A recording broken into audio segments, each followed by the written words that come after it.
Este es su programa, Lo que Dios nos dice por la Biblia.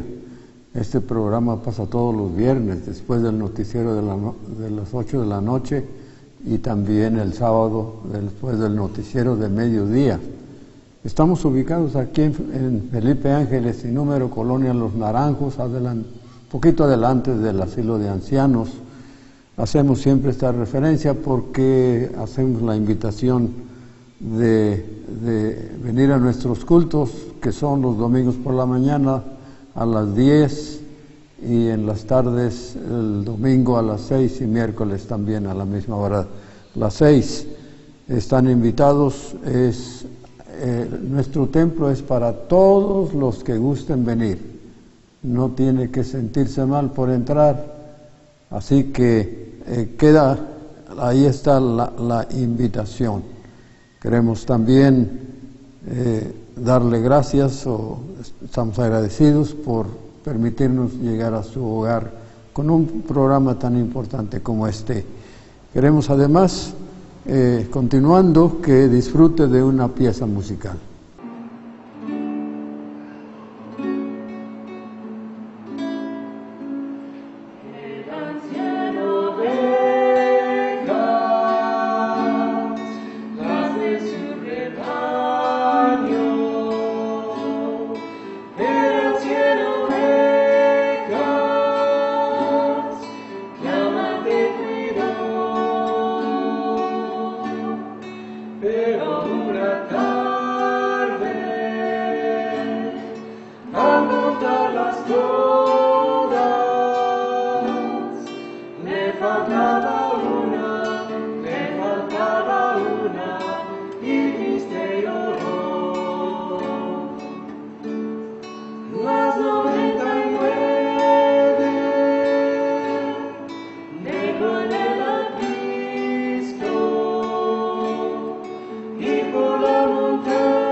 Cristo el buen pastor.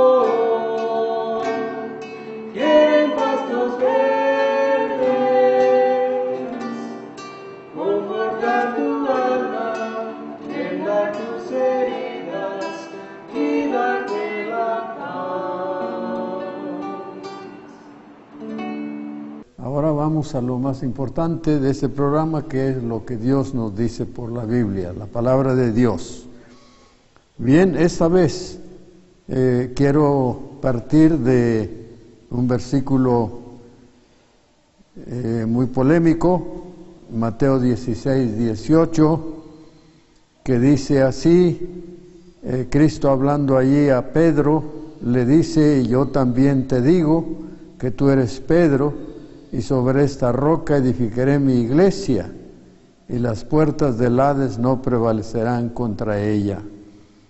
Ustedes saben que a partir de este versículo, una iglesia de las que existen en este mundo, de las muchas que hay en una religión de los que existen en este mundo, enseña o cree que allí Cristo estaba nombrando a Pedro el jefe de la iglesia, el primer papa de la iglesia.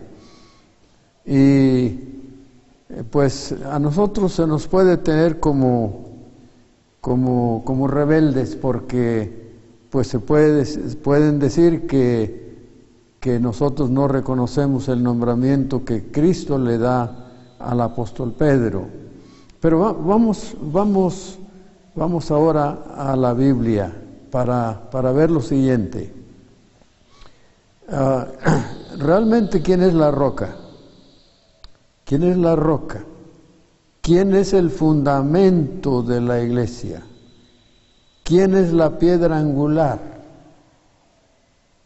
Porque la Biblia hace esas expresiones. La roca, la piedra angular, el fundamento.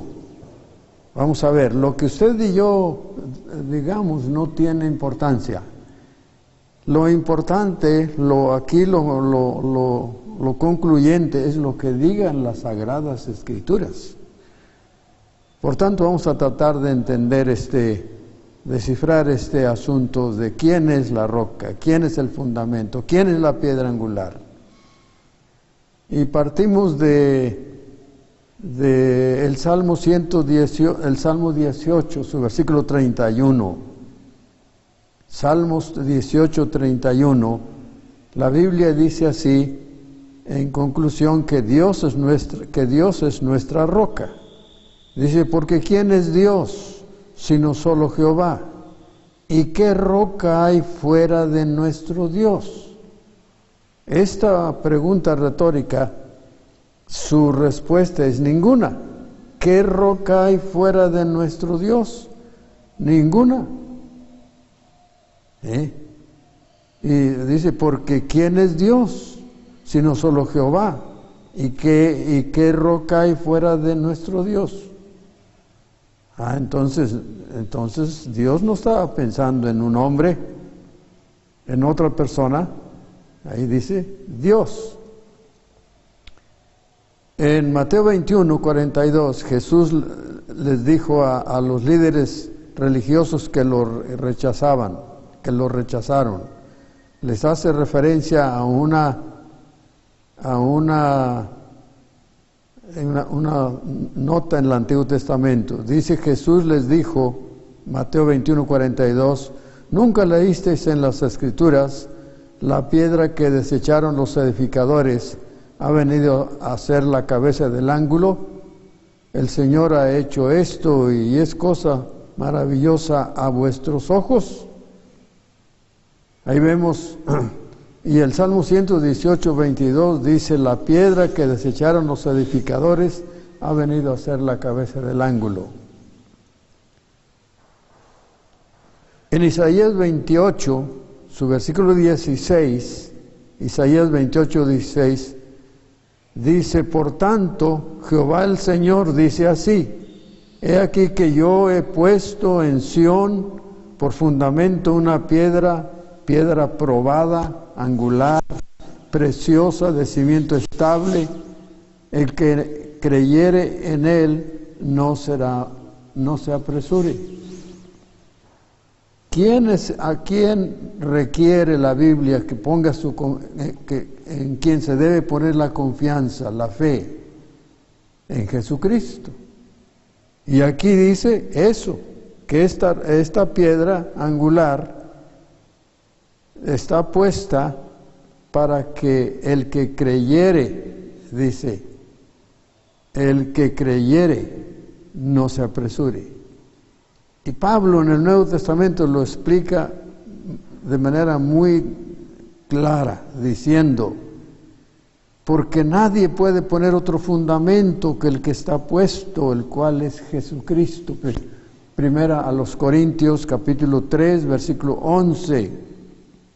Note bien lo que Pablo dice. Nadie puede poner otro fundamento que el que está puesto, el cual es Jesucristo. Entonces no es Pedro, es Jesucristo. Pablo dice que Jesús es la roca y la principal piedra del ángulo. Entonces, note otro versículo que Pablo señala en Efesios 2, verso 20.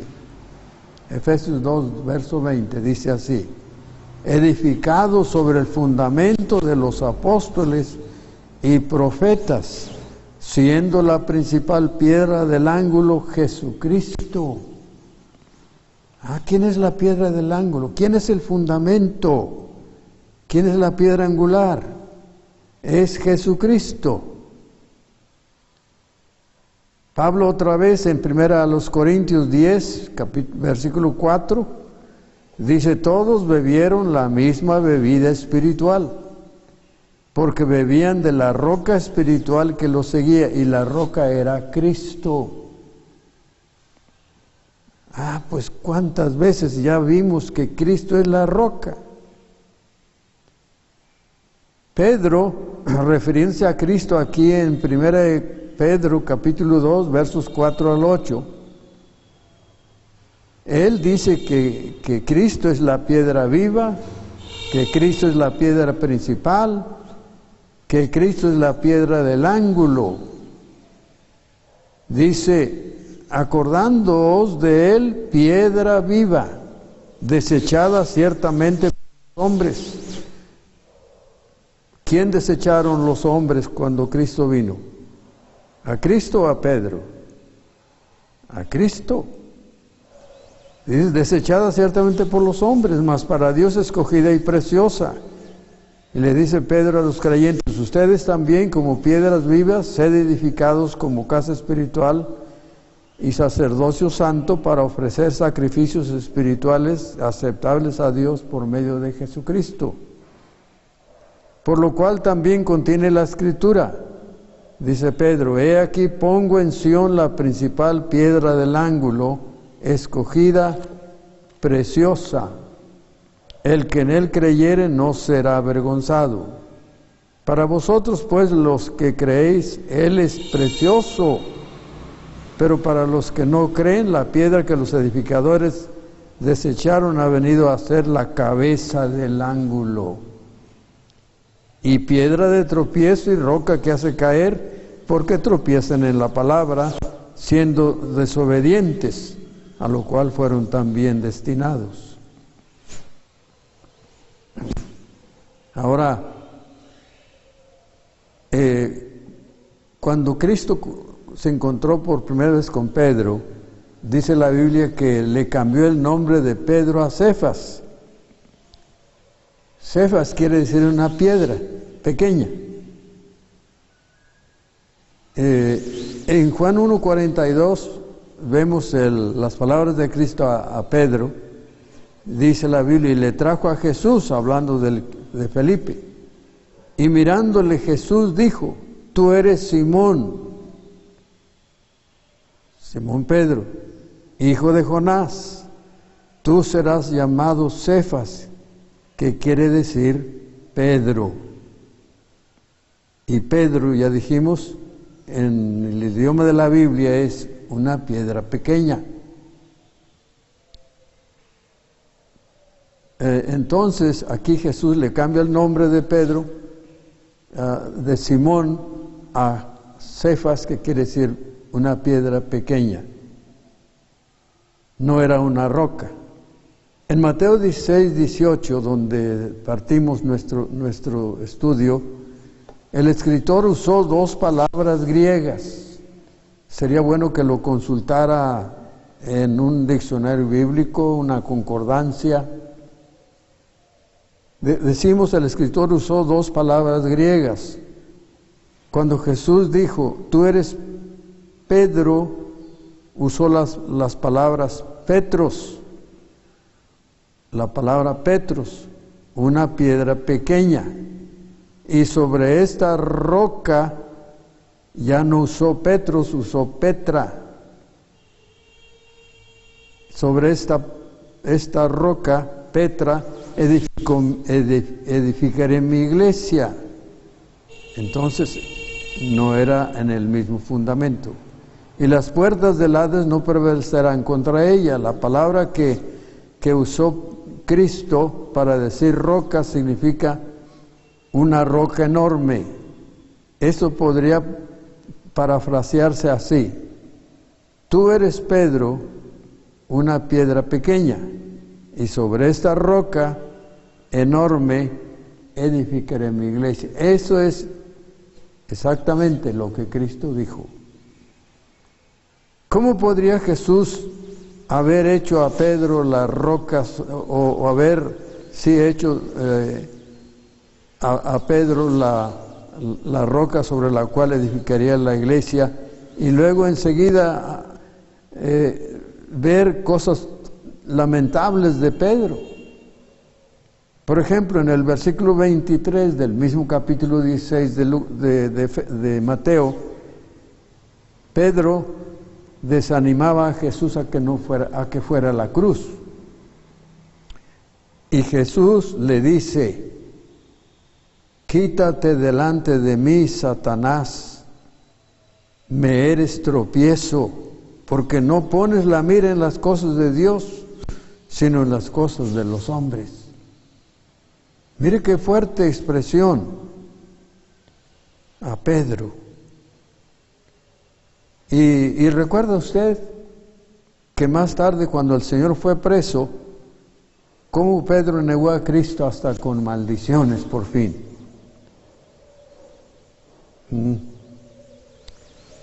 Sí. Lo que cuando le dijo, lo que declaró Jesús allí, lo que hizo que dijera esto de que iba a edificar su iglesia sobre la roca, fue porque Pedro hizo una declaración acerca de Jesús. Jesús les dijo, ¿quién creen ustedes que soy yo? Y él dijo, tú eres el Cristo, el Hijo del Dios viviente. Entonces,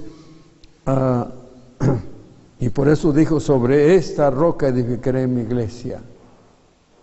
En la premisa de que Jesús es Dios, es el Hijo de Dios. Esa era la confesión de Pedro. Sí. Entonces, creo que queda claro esto. Quisiera hacerle ver lo siguiente, que quién es realmente el medio de salvación. Usted lo que puede hacer es admitir que usted es un pecador necesitado de Cristo como su único Salvador, y no hay más. Y así se edifica la iglesia, con los que creen en Él. Sí. Dijimos, usted puede hacerlo admitiendo que es un pecador, como dice la palabra de Dios, como está escrito, dice en Romanos 3, no hay justo ni aun uno, por cuanto todos pecaron y están destituidos de la gloria de Dios. Debido a que todos somos pecadores, y si no nos arrepentimos, entonces debemos pagar la cuenta pendiente de nuestro pecado que nos corresponde, porque la paga del pecado, dice la Biblia, es muerte. Y esto habla de la muerte eterna, la eterna separación de Dios en un lugar de eterno sufrimiento. Pero gracias al Señor que este versículo de la Escritura nos enseña, y no termina aquí, nada más que hay que somos pecadores, sino que continuando la lectura en el mismo verso, Romanos 6:23 dice: mas la dádiva de Dios es vida eterna en Cristo. La dádiva de Dios es vida eterna en Cristo Jesús, Señor nuestro.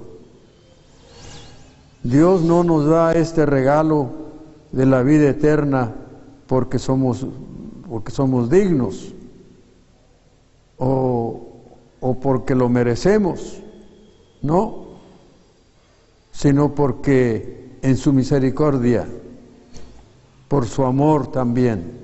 Dice la palabra de Dios: mas Dios muestra su amor para con nosotros, en que siendo aún pecadores, Cristo murió por nosotros. Sí, allá en el Calvario Jesús se convirtió en nuestro sustituto en cuanto al pecado. Al que no conoció pecado, dice la Biblia en 2 Corintios 5:21, al que no conoció pecado, por nosotros lo hizo pecado, para que nosotros fuésemos hechos justicia de Dios en él. La salvación es un don, no lo podemos pagar, no podemos ganarlo. La palabra de Dios dice: nos salvó no por obras de justicia que nosotros hubiéramos hecho, sino por su misericordia, por el lavamiento de la regeneración y por la renovación en el Espíritu Santo. El Espíritu Santo obra en el corazón del creyente cuando éste se arrepiente y cree, confía en Jesucristo, en su sacrificio para su perdón. Y por cuanto Él derramó su sangre por nosotros. Pablo decía: por gracia sois salvos, por la fe, por medio de la fe. Y esto no de vosotros, pues es don de Dios. Sí, un don